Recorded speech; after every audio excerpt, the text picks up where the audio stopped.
होगी। So hello guys, this is RKB second year MBBS student at AIIMS Gorakhpur और आज हमारे साथ प्रणव। मैं प्रणव खंडेलवाल।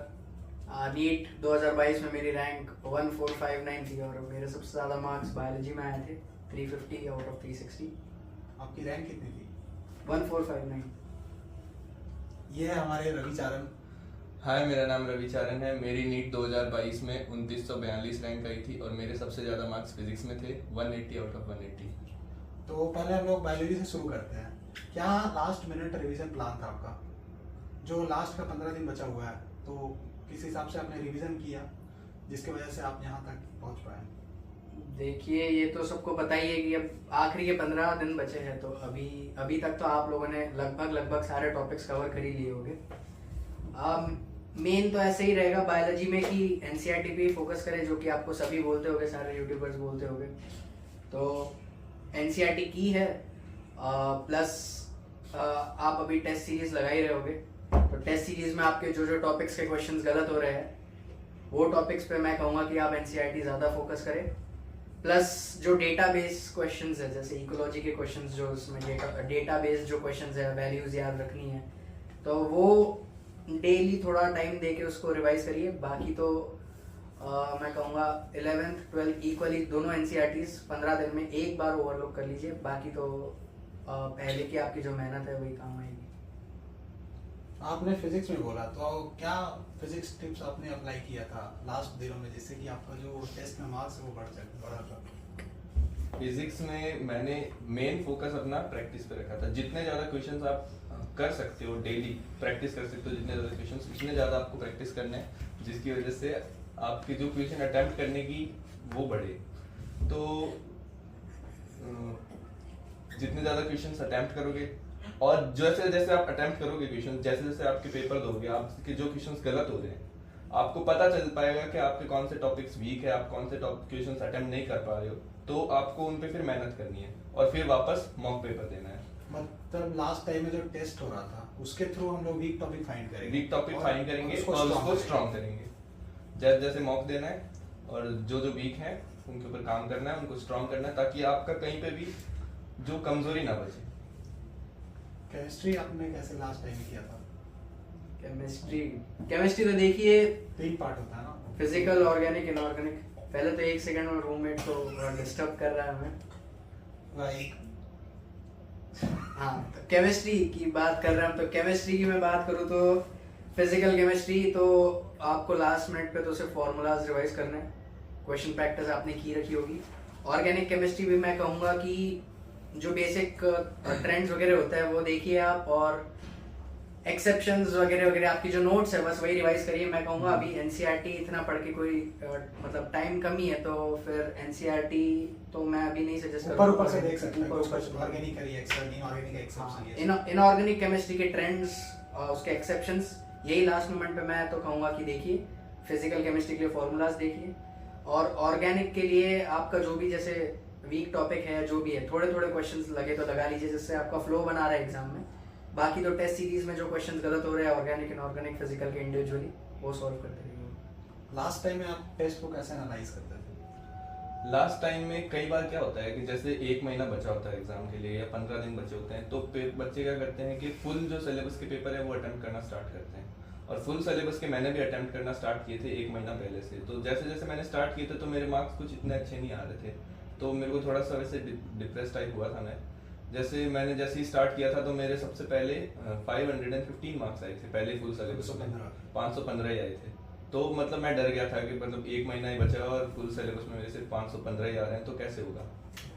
तो फिर जब मैंने भी फिर मेरी जो बड़ी बहन है उनसे एडवाइस ली थी, तो उन्होंने बोला था कि ऐसे डरने की कोई बात नहीं है, शुरू में सबके कम आते हैं, फिर धीरे धीरे जैसे जैसे आप पेपर अटेम्प्ट करना स्टार्ट करते हो, आपको अपने वीक टॉपिक्स पता चलते हैं, आप उन पर काम करते हो, तो मार्क्स अपने आप बढ़ते हैं। मेरे भी ऐसे धीरे धीरे बढ़ते गए, क्योंकि 515 के बाद मेरे 550, फिर 600 भी क्रॉस हुए, 650 भी क्रॉस हुए मॉक टेस्ट में। तो ऐसे धीरे धीरे बढ़ते जाएंगे, वीक टॉपिक्स आप कवर करते जाओ और आपके मार्क्स अपने आप बढ़ेंगे। 515 से आपको कितना आया? 665 थे मेरे हाईएस्ट मॉक पेपर। नहीं, यहाँ नीट में 660 मतलब 515 से 660, मतलब 145 मार्क्स का इम्प्रूवमेंट मिला लास्ट का 1 मंथ में। वो सिर्फ प्रैक्टिस से होता है। फिजिक्स में पूरी क्वेश्चन प्रैक्टिस थी, क्योंकि लास्ट टाइम में बस ऐसे हो जाता है कि आपको क्वेश्चन देख के पता चल जाता है आपको क्वेश्चन में करना क्या है। कुछ कुछ को मतलब पता नहीं चल पाता है, मेरे साथ भी शुरू में ये हो रहा था, क्वेश्चन पढ़ के पता ही नहीं चल रहा है कि क्वेश्चन में करना क्या है, कौन सा फॉर्मूला है अप्लाई करना है, क्या करना है। तो प्रैक्टिस प्रैक्टिस कर करके नंबर प्रैक्टिस, फिजिक्स में तो सिर्फ प्रैक्टिस है, उसी के बेसिस पे आप आगे बढ़ पाओगे। फॉर्मूलाज तो है ही है, फॉर्मूला रट के फिर आपको पता नहीं चलेगा, अगर आपने फॉर्मूलाज रट लिए तो आपको यही नहीं पता चल रहा है कि कौन सा फॉर्मूला अप्लाई कहाँ करना है, तो फिर उसका कोई मतलब लास्ट टाइम में पीवाईक्यू का क्या इंपॉर्टेंस है ना। मैं पहले तो इसके जो मार्क्स और स्कोरिंग थी इसमें मैं एक पॉइंट ऐड करना चाहूँगा। जैसे फाइनल टेस्ट सीरीज में मैं फ्रैंकली बताऊँ तो 630 640 के ऊपर मार्क्स कभी नहीं जाते थे। 11th की टेस्ट सीरीज में मतलब जो कोचिंग की टेस्ट सीरीज थी उसमें 700 705 तक के क्रॉस हुए थे, पर फिर जब फुल पोर्शन टेस्ट वगैरह शुरू हुई तो 630 640 के ऊपर मेरे कभी नहीं जाते थे, वो मार्क्स वहाँ अटक गए थे। पर मैंने मार्क्स को इतना सीरियसली नहीं लिया, क्योंकि ऐसा है कि तुम गलतियां करोगे तो ही तुमको पता चलेगा तुम्हारे वीक टॉपिक्स कौन से हैं। तो मैं मार्क्स नहीं देखता था, जो गलतियां होती थी वो करते जाता था, क्योंकि मेरे को इतना था कि हाँ कर सकता हूँ 650 प्लस तो मैं ला ही लूंगा। और हमारे कोचिंग के टीचर्स भी बोलते थे कि तुम टेस्ट सीरीज में जितने मार्क्स ला रहे हो उससे 30-40 मार्क्स ज्यादा पकड़ के चलिए जितने आपको नीट में मिलेंगे। और ऐसे भी बच्चे देखे हैं मैंने जो 700 705 710 लाते थे हर टेस्ट सीरीज में कंसिस्टेंटली, पर नीट में एट द एंड वो 3 घंटे में आप लोगों का क्या मेंटल मतलब आप कितना मेंटल स्टेट और कितने कामनेस से आप पेपर दे रहे हैं उस पर पूरा डिपेंड करेगा।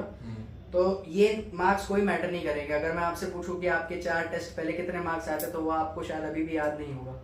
तो वही है, मार्क्स पे मत जाइए टेस्ट सीरीज के, जितने भी मार्क्स आ रहे हैं मेन अपनी गलतियों पे फोकस करें ताकि आप मेन जो नीट में वो 3 घंटे है वहाँ पे सही से परफॉर्म कर पाए। मैंने ऐसे भी बच्चे देखे हैं जिसका लास्ट टाइम में 590 95 आ रहा है और एग्जाम में 640 45 तक लेके कॉलेज पहुंच गया, जिनका चांस नहीं भी था, मतलब बीच में थे वो, फिर भी वो कॉलेज में गया। और जिनका 630 40 भी आ रहा था वो भी 580 में चले गए, क्योंकि वो 3 घंटा ही मायने रखता है। अगर वो 3 घंटा आपने अपना टेम्परामेंट को बेटर रख लिया तो आप एक अच्छा स्कोर अचीव कर सकते हैं और एक गवर्नमेंट मेडिकल कॉलेज का सीट हासिल कर सकते हैं। तो लास्ट टाइम टिप्स क्या रहेगा आपके हिसाब से लास्ट के 15 दिनों में, काइंड ऑफ मोटिवेशन या जो डीमोटिवेशन में जा रहे हैं कि लग रहा है कि बीच में है 500 550, या ऐसे भी बच्चे हैं जो 630 40 भी ला रहे हैं फिर भी उनको लग रहा है, कभी कभी उनका मार्क्स 560 आ जा रहा है या 500 नंबर आ रहा है फिर 560 आ जा रहा है, 450 भी चला जा रहा है, किसी का ऐसा भी होता है कि 550 450 हो गया।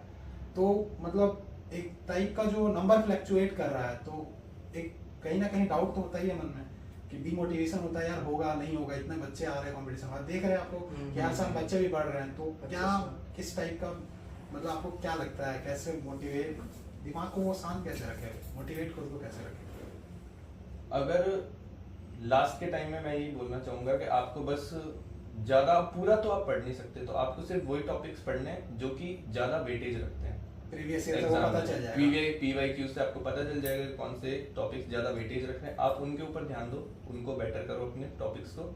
और जैसे अगर आपके पेपर्स में कम आ रहे हैं मार्क्स तो उसके डरना नहीं उससे, बस आपको ये अपनी गलतियां देखनी है कि कहाँ पे कौन से क्वेश्चंस मेरे गलत हो रहे हैं, वो देखो, उनके ऊपर मेहनत करो, आपके अपने आप मार्क्स बढ़ेंगे धीरे धीरे, उसमें डरने की नहीं बात है। और लास्ट के टाइम में तो मैं यही बोलूंगा कि मैंने क्या किया था, मैंने लास्ट के 2 दिन पहले मतलब पढ़ना एकदम कम कर दिया था, क्योंकि मैं अपने माइंड को ऐसे रिलैक्स करना चाहता था ताकि मैं पेपर वो 3 घंटे में पूरा अपने 100% दे सकूँ अटेम्प्ट करने में, और सिली मिस्टेक्स कम कर सकूँ अपनी। ज्यादातर बच्चों के सिली मिस्टेक्स की वजह से ही कॉलेज छूट जाते हैं, तो सिली मिस्टेक्स OMR फिलिंग और सिली मिस्टेक्स वो कम करनी है। OMR फिलिंग की भी प्रैक्टिस होनी चाहिए।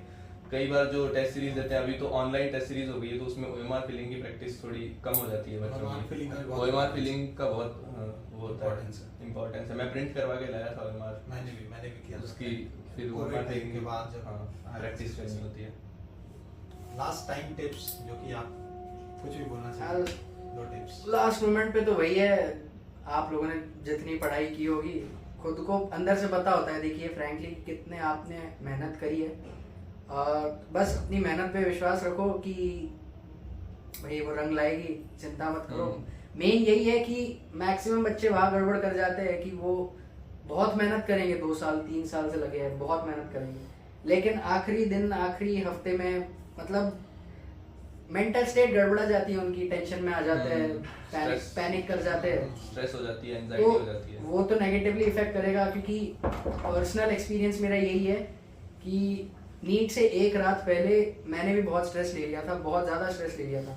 मतलब मैं ऐसे याद करने की सोचूं कि मेरे को इनऑर्गेनिक कुछ याद आ रहा है क्या, ऑर्गेनिक कुछ याद आ रहा है क्या, तो फॉर्मूलाज मेरे को यानी रिकॉल ही नहीं कर पा रहा था नीट के आखिरी दिन। हाँ, तो मैं जैसे कि रिकॉल नहीं कर पा रहा था लास्ट दिन कि जो पढ़ा है, तो मुझे कुछ याद नहीं आ रहा था। तो पूरा ब्लैंक हो गया था, ऐसा लगा था कि कुछ ही नहीं आता और मेरा पेपर गड़बड़ा जाएगा। तो कुछ नहीं, रात में मैं यूट्यूब वीडियोस लगा के आराम से, मतलब 1-1:30 बजे के आसपास सो गया। हमें सेंटर पे पहुंचना था करीबन 10:30 के आसपास। तो सुबह उठा, सुबह एकदम फ्रेश माइंड से उठा, बिल्कुल सोचा ही नहीं कि मुझे कुछ याद नहीं आ रहा, और रात में मैंने पैनिक किया था।